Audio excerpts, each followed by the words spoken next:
ಇತ್ತೀಚಿನ ಸಂಚಿಕೆಗಳನ್ನು ಜಾಹೀರಾತಿನ ಕಿರಿಕಿರಿ ಇಲ್ಲದೆ ನೋಡಿ.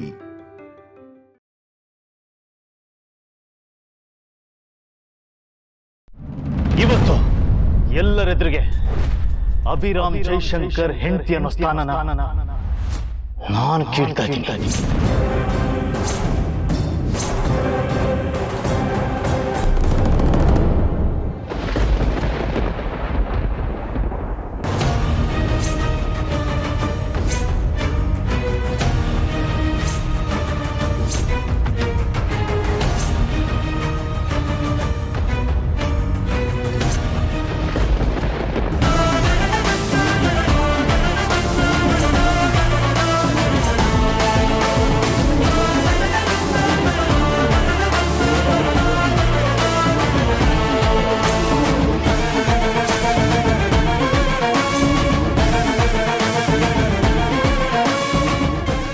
ಇನ್ನು ನನ್ನ ಜೀವನದಲ್ಲಿ ಏನು ಬೇಡ ಅನ್ನೋದನ್ನ ನಿನ್ನ ಭಾಷೆಯಲ್ಲಿ ಹೇಳ್ತೀನಿ.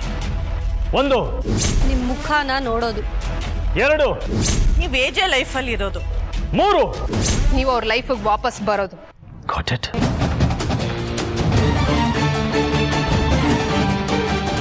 You better get it. ನಿನ್ನ ಪಾಲಿಗೆ ಏಜೆ ಲೈಫಿನ ಬಾಗಿಲು closed for ever. Never.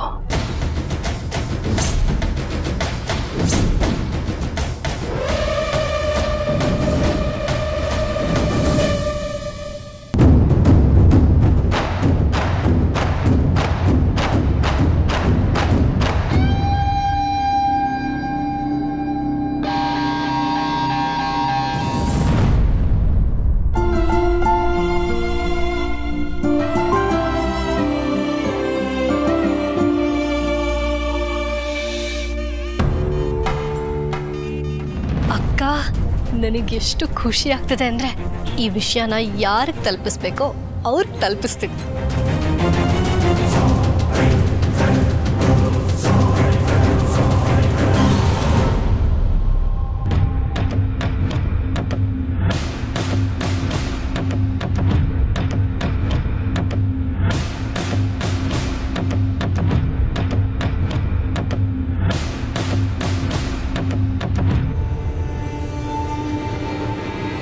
Leela, ಏನಂದೆಮ್ಮ ನೀನು? ರಾಮಂದ್ರ ಪ್ರಾಣ, ಅವ್ರಿಲ್ದ ನನ್ ಬದುಕೇ ಇಲ್ಲ ಅಂತಿದ್ಯಲ್ಲ, ಏನ್ ಮಾಡಿದೀಯ ತಾಯಿ?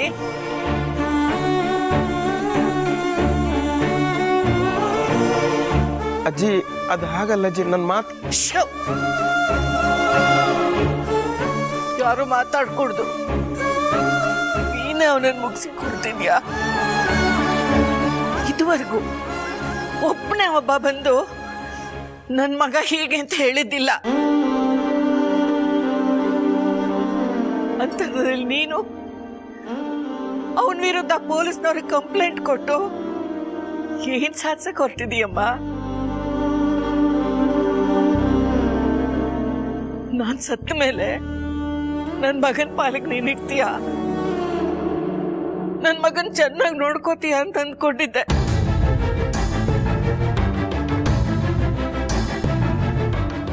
ಆದ್ರೆ ನೀನ್ ಅವನನ್ನ ಮುಗ್ಸಕ್ ಹೊರಟಿದೀಯ.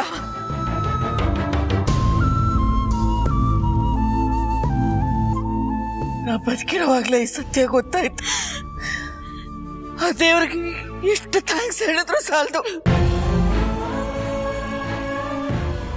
ನೀ ನಮಗ್ ಮಾಡಿರೋದು ಮೋಸ ಅಲ್ಲ, ದ್ರೋಹ ಅಲ್ಲ, ಅನ್ಯಾಯಮ್ಮ, ಘೋರವಾದ ಅನ್ಯಾಯ.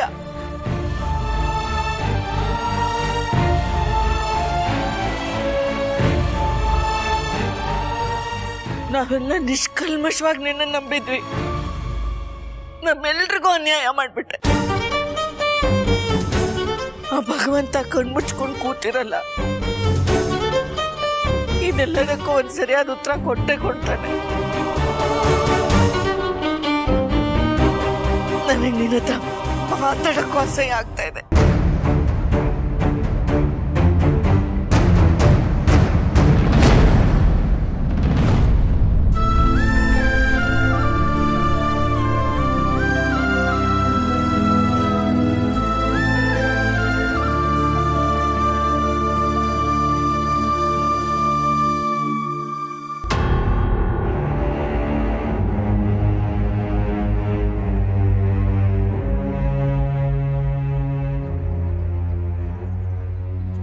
ಲೀಲಾ?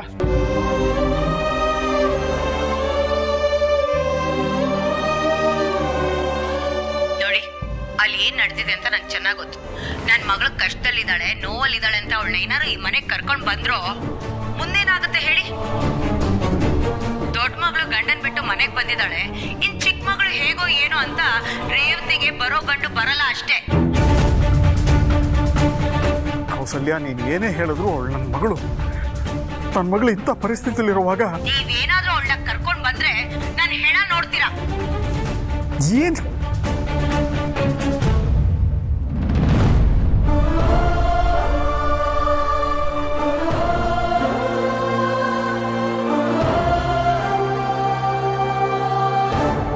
ಅಪ್ಪ, ನೀನ್ ಯಾಕಷ್ಟು ಜೋರಾಗಿ ಸೌಂಡ್ ಕೊಟ್ಟಿದ್ಯಾ? ಅಕ್ಕ ಎಲ್ಲ ಕೇಳಿಸ್ಕೊಂಡ್ಲು. ಅಯ್ಯೋ ದೇವ್ರೇ, ಇದು ಬೇರೆ ಆಯ್ತಾ? ಛೇ, ಎಲ್ಲಿ ನನ್ನ ಮಗಳಲ್ಲಿ? ಲೀಲಾ,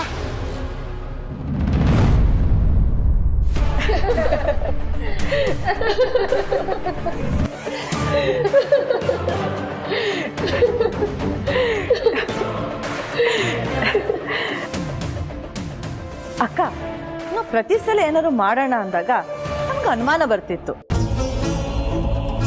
ದುರ್ಗಾ ಅಕ್ಕ ಮಾಡೋ ಕೆಲಸ ಎಲ್ಲ ನೀರಲ್ಲಿ ಹೋಮ ಮಾಡ್ದಂಗೆ ಆಗ್ತಿತ್ತು. ಅವ್ರ ಕೆಪಾಸಿಟಿನೇ ಇಲ್ಲ, ಕಡಿಮೆ ಆಗೋಗ್ಬಿಡಿದೆ ಅನಿಸ್ತಾ ಇತ್ತು. ಅಕ್ಕ, ನಿನ್ನೆ ನೀವು ಎಂತ ಕೆಲಸ ಮಾಡಿದ್ದೀರಾ ಅಂದ್ರೆ ಅದು ಲೈಫ್ ಟೈಮ್ ಎಕ್ಸಾಂಪಲ್ ಆಗಿ ಉಳ್ಕೊಳ್ಳತ್ತೆ ಅಂತ ಹೊಡ್ತಾ ಕೊಟ್ಟಿದ್ದೀರಾ ಅಕ್ಕ. ವಾವ್ ಅಕ್ಕ, ವಾವ್. ನೀವು ಅವಳ ಹತ್ರ ಕ್ಲೋಸ್ ಆಗಿದ್ದಾಗ್ಲೇ ನಾವು ಅರ್ಥ ಮಾಡ್ಕೋಬೇಕಾಗಿತ್ತು ನೀವೇನೋ ಪ್ಲಾನ್ ಮಾಡ್ತಿದ್ದೀರಾ ಅಂತ. ಆದರೆ ಇವಾಗೆಲ್ಲ ಕ್ಲಿಯರ್ ಆಯ್ತು ಬಿಡಿ. ಅಷ್ಟಲ್ಲದೆ ಈ ದುರ್ಗಾ ಯಾವುದನ್ನು ಏನನ್ನು ಪ್ಲಾನ್ ಮಾಡಲ್ಲ ಸರು. ಆ ಲೀಲಾ ಇರೋ ಜಾಗದಲ್ಲಿ ನನ್ನ ಚಪ್ಪಲಿನೂ ಬಿಡಲ್ಲ. ಅಂಥದ್ರಲ್ಲಿ ಅವಳ ಜೊತೆ ಸ್ನೇಹ ಮಾಡಿ ಅವಳನ್ನ ತಲೆ ಮೇಲೆ ಕೂಡಿಸ್ಕೊಂಡಿದ್ದೀನಿ ಅಂದ್ರೆ ಅದು ಈ ದಿನಕ್ಕೋಸ್ಕರ ಮಾತ್ರ. ಈಗ ಅದು ಆಗೋಯ್ತು. ಎಜೆ ಲೈಫಿಂದ ಲೀಲಾ ಪರ್ಮನೆಂಟ್ ಆಗಿ ಹೊರಗೆ ಹೋಗಾಯ್ತು. ಇನ್ಯಾವತ್ತು ಎಜೆ ಲೈಫಲ್ಲಿ ಲೀಲಾ ವಾಪಸ್ ಬರಕ್ಕೆ ಸಾಧ್ಯನೇ ಇಲ್ಲ.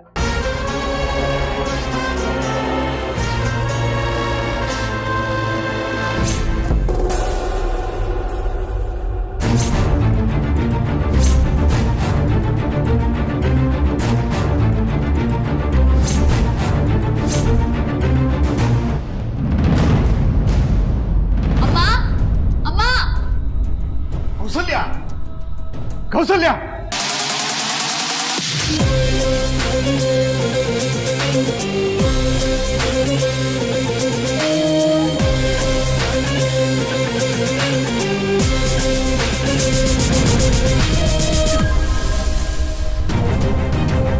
ಯಾಕ್ರಿ ಹೀಗೆ ಕೂಗ್ಕೊಳ್ತಾ ಇದ್ದೀರಾ?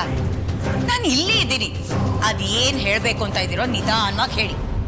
ಇಂಥ ಕೆಲಸ ಮಾಡ್ತೀವಿ, ನಾಚಿಕೆ ಆಗಲ್ವಾ ನಿನಗೆ? ಅರೆ, ಈಗ ನಾನೇನ್ ಮಾಡ್ಬಾರ್ದು ಮಾಡ್ದೆ ಅಂತ ಅರ್ಚ್ಕೊಳ್ತಿದ್ದೀರೋ? ಅಲ್ಲಮ್ಮ, ಅಕ್ಕ ಅಷ್ಟು ನೋವಲ್ಲಿದ್ದಾಳೆ. ಅಷ್ಟು ಜನರು ಮುಂದೆ ಅವಳಿಗೆ ಅವಮಾನ ಆಗಿದೆ ಅಂತ ಗೊತ್ತಿದ್ರು ಅದನ್ನೆಲ್ಲ ಮರ್ತು ಅವಳನ್ನ ಮನೆಗೆ ಕರ್ಕೊಂಡ್ಬಂದ್ರೆ ಸಾಯ್ತೀನಿ ಅಂತ ಹೆದರಿಸ್ತೀಯಲ್ಲ. ನೀನು ಒಂದು ಹೆಣ್ಣಾಗಿ ಹೀಗೆಲ್ಲ ಹೇಳಕ್ ನಿಂಗೇನು ಅನ್ಸಲ್ವಾ? ಏಯ್, ಸಾಕ್ ನಿಲ್ಸೆ. ಈ ವಯಸ್ಸಲ್ಲಿ ಜೀವನ ನೋಡಿದವ್ರ ತರ ಮಾತಾಡ್ಬೇಡ, ಅದು ನನ್ನ ಹತ್ರ.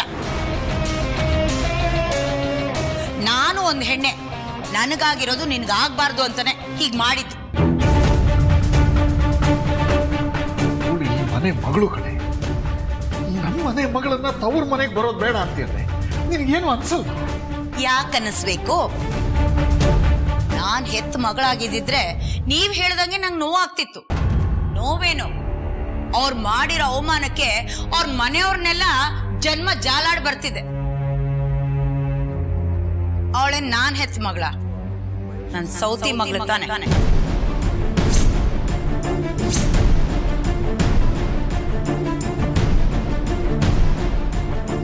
ಕೌಸಲ್ಯ, ನೀನ ಹೀಗೆ ಮಾತಾಡ್ತಾ ಇರೋದು?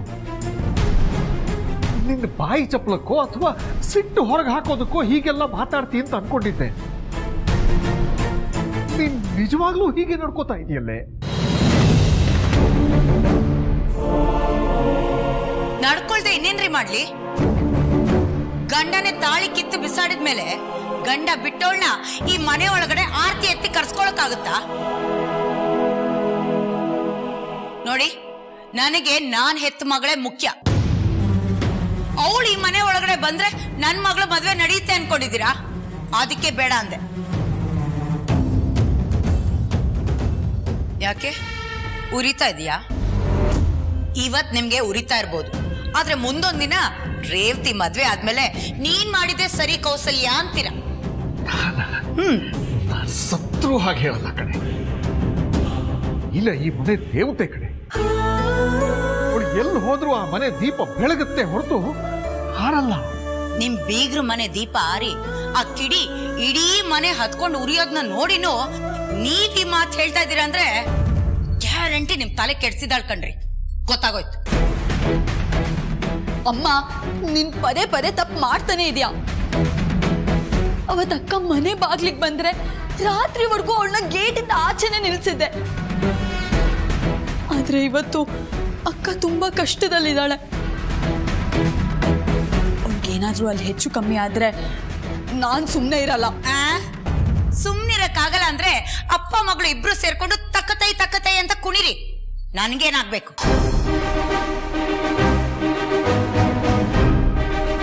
ನೋಡಿ, ಅವಳು ಅವಳ ಗಂಡನ ಮನೇಲಿ ಏನ್ ಬೇಕಾದ್ರೂ ಮಾಡ್ಕೊಂಡ್ರು. ಅಕಸ್ಮಾತ್ ಅವಳನ್ನೇನಾದ್ರು ಈ ಮನೆಗ್ ಕರ್ಕೊಂಡ್ ಬಂದ್ರೋ, ಚಂದ್ರಶೇಖರ್ ಸ್ವಾಮಿಗಳೇ, ನಿಮ್ ಮೊದಲೇ ಹೆಂಡತಿ ಫೋಟೋ ಪಕ್ಕದಲ್ಲಿ ನನ್ ಫೋಟೋನು ಹಾಕ್ಬೇಕಾಗುತ್ತೆ. ಹುಷಾರು.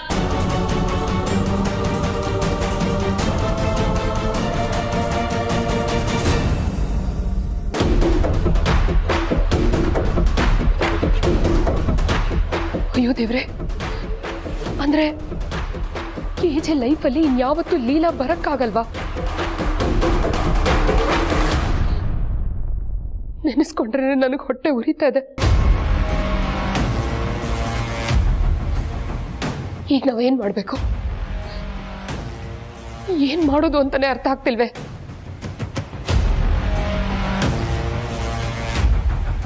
ಅನ್ಕೋಬೇಡಮ್ಮ ದುರ್ಗಾ, ನಿನ್ ಸಂಕಟ ನನ್ಗೆ ಅರ್ಥ ಆಗುತ್ತೆ. ಆದ್ರೆ ಅಜ್ಜಿ, ನಾವೆಲ್ಲ ಅವರಿಬ್ಬರನ್ನು ಒಂದು ಮಾಡಕ್ಕೆ ಎಷ್ಟು ಕಷ್ಟಪಟ್ಟಿದ್ವಿ ಅಲ್ವಾ ಲಕ್ಷ್ಮಿ? ಅಲ್ವಾ ಸರು? ಹೌದಜ್ಜಿ, ತುಂಬಾ ಕಷ್ಟಪಟ್ವಿ, ಆದ್ರೆ ಆಗ್ಲಿಲ್ಲ. ನಾವೇನೇ ಕಷ್ಟಪಟ್ಟರು ನಮ್ಮ ಕೈಲಿ ಏನಿದೆ? ಎಲ್ಲ ಮೇಲ್ಗಡೆ ಇರೋನ್ ಕೈವಾಡ. ನಾವೊಂದು ಮುಂದೆ ಸೋತ್ಬಿಟ್ಟಿದ್ದೀವಿ ಅನ್ನಿಸ್ತದೆ. ಅಂದ್ಕೋಬೇಡ್ರಮ್ಮ, ನಾನು ಯಾತ್ರೆಯಿಂದ ವಾಪಸ್ ಮನೆಗೆ ಬಂದಮೇಲೆ ನೀವೆಲ್ಲ ಇರೋದು ನೋಡಿ ನನ್ನ ಸೊಸೆ ಎಲ್ಲರ ಮನಸ್ಸು ಗೆದ್ಬಿಟ್ಲು. ಇನ್ನು ನನ್ನ ಮಗನ ಮನಸ್ಸು ಗೆಲ್ಲೋದೊಂದೇ ಬಾಕಿ ಅಂತ ಅಂದ್ಕೊಂಡಿದ್ದೆ. ಆದರೆ ನೋಡಿ ಪರಿಸ್ಥಿತಿ ಹೇಗಾಗೋಯ್ತು. ಹ್ಞೂ ಅಜ್ಜಿ, ನಾವು ಇವಾಗ ಕ್ಲೋಸ್ ಆಗ್ತಿದ್ವಿ. ನಮಗೆ ಇಷ್ಟು ಹರ್ಟ್ ಆಗಿದೆ, ನೀವು ಮೊದಲಿಂದಾನೇ ಅವ್ರ ಜೊತೆ ಕ್ಲೋಸ್ ಆಗಿದ್ರಿ. ಪಾಪ ನಿಮಗೆ ಎಷ್ಟು ಹರ್ಟ್ ಆಗಿರಬೇಡ. ಹಾಗನ್ಬೇಡ ಸರು. ನನಗೀಗಲೂ ಲೀಲಾ ಮೇಲೆ ಹೋಪ್ಸ್ ಇದೆ. ಅವ್ರು ಯಾವುದೋ ಸಂದರ್ಭಕ್ಕೆ ಸಿಕ್ಕಿ ಹೀಗಾಗಿರ್ಬೋದು ಅಂತ. ನಾನು ಈಗಲೂ ಲೀಲಾನೇ ನಂಬ್ತೀನಿ. ಇಲ್ಲಮ್ಮ, ನನಗೆ ನಂಬಿಕೆ ಬರ್ತಿಲ್ಲ. ನನ್ನ ಮಗನ ಮರ್ಯಾದೆನ ಬೀದಿಲಿ ಹರಾಜಿಗೆ ಹಾಕ್ಬಿಟ್ಲು.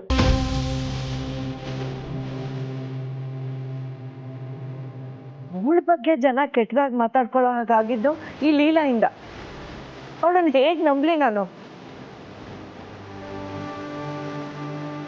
ಯೋಚನೆ ಮಾಡ್ತಾ ಹೋದ್ರೆ ಸರಿಯಾದ ನಿರ್ಧಾರನೇ ತಗೊಳಕ್ಕಾಗ್ತಿಲ್ಲ. ಇಂಥ ಪರಿಸ್ಥಿತಿ ನನ್ನ ಜೀವನದಲ್ಲಿ ಬಂದಿರೋದು ಇದೇ ಮೊದಲು.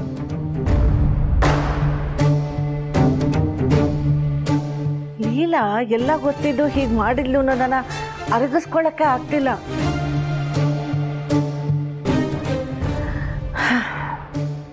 ಆಗಿರೋದೆಲ್ಲ ನೋಡ್ತಾ ಹೋದ್ರೆ ಲೀಲಾ ಯಾಕೆ ಹೀಗೆ ಮಾಡಿದ್ಲು ಅನ್ನೋ ಪ್ರಶ್ನೆ ಹೇಳುತ್ತೆ. ನನಗಂತೂ ಮನಸ್ಸಿನ ತುಂಬ ಗೊಂದಲ.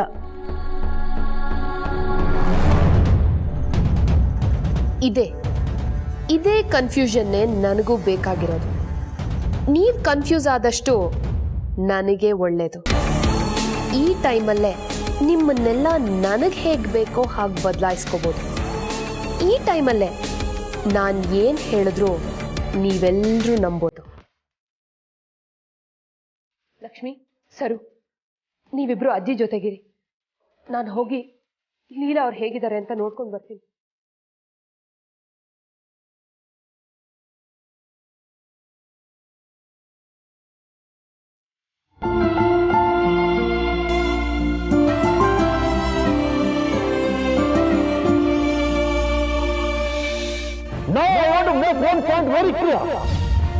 ಈ ಮನೆಯಲ್ಲಿ ಲೀಲನಿಗಿಂತ ದೊಡ್ಡದು ಯಾವುದೂ ಇಲ್ಲ. ಲೀಲಾ ಈ ಮನೆ ಯಜಮಾನಿ. ನಾನು ಈಗ ನಿನಗೆ ಹೇಳಿರೋ ಅಷ್ಟು ಮಾತನ್ನ ನೀನು ಎದುರಿಗಿರೋಕೆ ಎದೆ ಹಾಕಕ್ಕೆ ಇಲ್ಲ. ಇನ್ಮೇಲೆ ಮಲಗಬೇಡ, ನಿನಗೆ ಅಂತ ಜಾಗ. ಪ್ರೀತಿ ಅಂದ್ರೆ ಏನು ಅಂತ ಕಳ್ಸಿಕೊಟ್ಟಿದ್ದೀರಾ. ನಾನು ನಿಮ್ ಪ್ರೀತಿನ ಅನುಭವಿಸ್ಬೇಕು. I love you AJ. ತಪ್ಪು ಮಾಡಿದ್ಮೇಲೆ ಶಿಕ್ಷೆ ಆಗ್ಲೇಬೇಕು. ನಿನ್ನ ಹತ್ರ ಇರೋ ಒಂದೇ ಒಂದು ಸ್ಥಾನ. ಇವತ್ತು ಎಲ್ಲರೆದುರಿಗೆ ಅಭಿರಾಮ್ ಜೈಶಂಕರ್ ಹೆಂಡತಿ ಅನ್ನೋ ಸ್ಥಾನನ ನಾನು ಕೇಳ್ತಾ ಇದ್ದೀನಿ.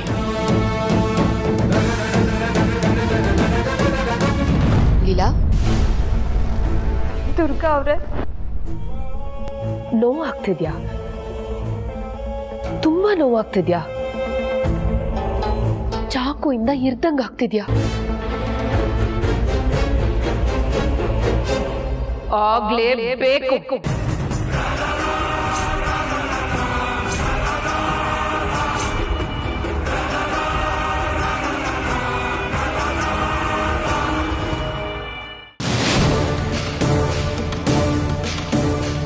ಏಜೆಗೆ ಒಂದೊಳ್ಳೆ ಲೈಫ್ ಪಾರ್ಟ್ನರ್ ಬೇಕು. ಈ ಮನೆಗೆ ತಕ್ಕನಾದ ಸೊಸೆ ಬೇಕು. ನಮ್ಮ 3 ಜನಕ್ಕೆ ಹೇಳ್ ಮಾಡಿಸಿದಂತ ಅತ್ತೆನ ನಾವು ತಂದೆ ತರ್ತೀವಿ ಅಂತ ಹಗಲು ರಾತ್ರಿ ಮನ್ಸಿಗೆ ಹಾಕೊಂಡು ಹುಡುಕ್ತಾ ಇರ್ಬೇಕಾದ್ರೆ ಇದ್ದಕ್ಕಿದ್ದಂಗೆ ದಿಢೀರಂತ ನೀನು ಬರ್ತೀಯಂತೆ.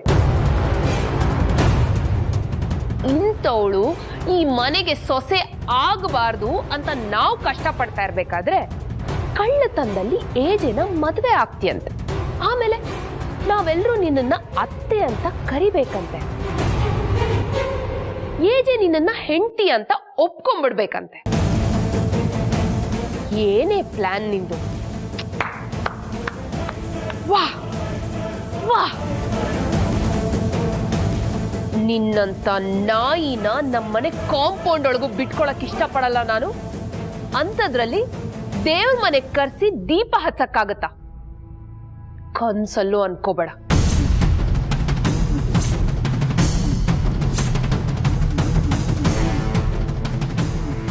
ಏಜೆ ನಿನ್ನ ಕತ್ತಿ ಹಿಡಿದು ಆಚೆ ದಬ್ಬಲಿಲ್ಲ. ಅದ್ ಯಾಕೆ ಅಂತ ಯೋಚನೆ ಮಾಡ್ತಾ ಇದೀಯಾ? ನೀನು ಹೆಣ್ಣಾಗಿ ಹುಟ್ಟಿ ಅದೃಷ್ಟ ಮಾಡ್ಬಿಟ್ಟಿದ್ಯಾ. ಏಜೆ ಹೆಣ್ಣಿಗೆ ಗೌರವ ಕೊಡ್ತಾರೆ ಅನ್ನೋ ಒಂದೇ ಒಂದು ಕಾರಣಕ್ಕೆ ನೀನಿನ್ನೂ ಈ ಮನೇಲಿ ಉಳ್ಕೊಂಡಿದ್ಯಾ. ಆದ್ರೆ ಅದನ್ನ ನಾನು ಮಾಡ್ತೀನಿ. ಈ ಮನೆಯಲ್ಲಿ ಯಾವುದೇ ಸ್ಥಾನ ಇಲ್ಲದೆ ಝೀರೋ ಆಗಿ ನಿಂತಿರೋ ನಿನ್ಗೆ ಪ್ರತಿ ಹೆಜ್ಜೆನೂ ಮುಳ್ಳಿನ ಹೆಜ್ಜೆ ಆಗ್ಬೇಕು. ಈ ಮನೆಯಲ್ಲಿರೋ ಪ್ರತಿಯೊಂದು ಕ್ಷಣನೂ ನರ್ಕ ನರ್ಕ ಅನ್ಭವಿಸ್ಬೇಕು.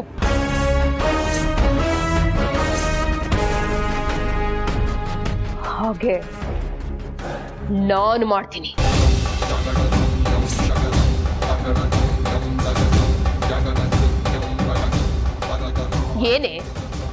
ಏನೇ ನೋಡ್ತಾ ಇದ್ಯಾ? ಅಯ್ಯೋ ದುರ್ಗಾ ಅವ್ರೆ, ಇಷ್ಟು ದಿನ ನನ್ನ ಜೊತೆ ಕ್ಲೋಸ್ ಆಗಿದ್ದು, ನನ್ನ ಸ್ನೇಹ ಬೆಳೆಸಿ ಈಗ ಈ ತರ ಮಾಡ್ತಿದ್ದೀರಲ್ಲ ಅಂತ ಕೇಳ್ಬೇಕು ಅನ್ನಿಸ್ತಾ ಇದೆಯಾ? ಲೇ, ಸಿಂಹ ಜಿಂಕೆ ಜೊತೆಗೆ ಆರಾಮಾಗಿ ಓಡಾಡ್ತಿದೆ ಅಂದ್ರೆ ಅದು ಸ್ನೇಹ ಅನ್ಕೊಳ್ಳೋದು ಮೊದಲನೇ ತಪ್ಪು. ಒಂದಲ್ಲ ಒಂದಿನ ನಿನ್ನ ಬಲಿ ಹಾಕಬೇಕು ಅಂತಾನೆ ಇಷ್ಟು ದಿನ ನಿನ್ನ ಕೊಪ್ಸಿದ್ದು ನಾನು. ನೀನ್ ನನ್ನನ್ನು ನಂಬಿ ನನ್ನ ಹತ್ರ ಎಲ್ಲಾನು ಹೇಳ್ಕೊಂಡೆ ಅಂದ್ರೆ ಅದು ನಿನ್ನ ತಪ್ಪು. ಏನ್ ಹೇಳು? ನಿನ್ನ ತಪ್ಪು. ಇಷ್ಟು ದಿನದ ಒಂದು ಲೆಕ್ಕ ಆದ್ರೆ ಇನ್ನು ಮುಂದೆ ನಾನು ಕೊಡೋದು ಬೇರೆನೆ ಲೆಕ್ಕ. Be prepared.